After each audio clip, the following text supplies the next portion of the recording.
bisa ngundang walhi, bisa ngundang-undang teman yang paham lingkungan dan sebagainya, dibahas bersama. Bukankah kalau untuk buka lahan itu kan mesti ada amdalnya, ada kajian strategisnya, itu kan bisa mengundang walhi, bisa mengundang teman-teman yang lain, sehingga apa yang dibuat itu nanti tidak merusak habitat atau daya biodiversity lingkungan yang lainnya. Saya kira begitu pada pemerintah daerah. Oleh karena itu saya meminta ketua pemerintah kalau ada pelanggaran ya ditindak sesuai dengan peraturan yang berlaku.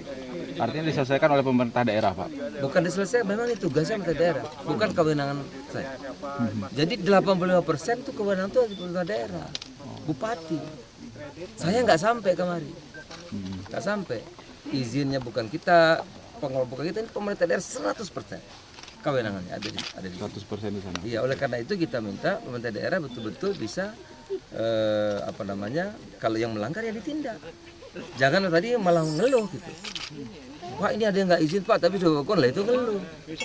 Ya, pemerintah daerah itu nggak boleh. Pemerintah daerah kalah wibawa dengan manapun. Gitu. Ketika izinnya Pak, ketika peruntukannya untuk sebagai lahan strategis, bagaimana Pak itu campur tangan pemerintah pusat dan menjadi sorotan internasional?